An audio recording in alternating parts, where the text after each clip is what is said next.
Welcome to GS knowledge. आइए हम आज भारत रत्न के अवॉर्डी कर्पूरी ठाकुर के बारे में बात करने जा रहे हैं। वो बिहार के चौथे शख्सियत हैं जिन्हें भारत रत्न दिया गया। अब आइए इनके बारे में कुछ कहानियाँ बताएं। वो सबसे गरीब वर्ग से आते थे और वो गरीब समाज से आते थे, और जिस समाज से आते थे नाई समाज, जो अदर बैकवर्ड कास्ट में आया करता था। उनका जन्म ताजपुर में हुआ। कर्पूरी ठाकुर की जिंदगी सादगी, सिंपल और साधारण थी और ये लोगों के लिए मिसाल था।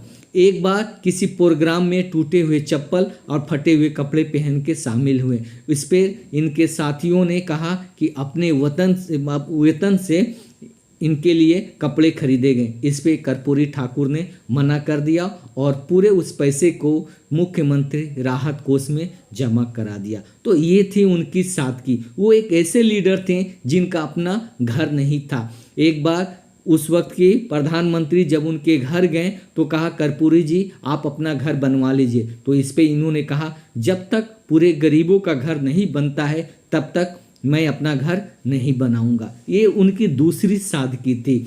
आइए मैं एक और उनके बारे में कहानी बताऊं कि एक ऐसे लीडर थे जिन्होंने बिहार का परिवर्तन कर दिया। वो जिस समाज से आते थे काफ़ी पिछड़ा था। वो पहली बार गैर कांग्रेसी गवर्नमेंट बिहार में बनी। वो 2 बार मुख्यमंत्री रहे पर कभी भी इसका फ़ायदा नहीं उठाया। एक बार उनके छोटे बेटे का मेडिकल में सिलेक्शन हो गया, लेकिन अचानक उनका तबीयत खराब हो गया तो उन्हें हार्ट सर्जरी के लिए अमेरिका जाने के लिए कहा गया।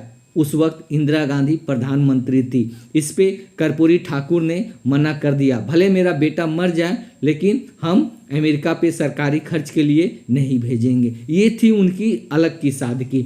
अब आइए एक और सादगी उनके बारे में हम बताएं। एक बार जब वो 1952 में पहली बार जीत के आए तो ऑस्ट्रेलिया दौरे के लिए उन्हें चुना गया। जब वो ऑस्ट्रेलिया जा रहे थे तो उनके पास कोट नहीं था, तो उन्होंने अपने मित्र से कोट लिया, वो भी फटे हुए थे।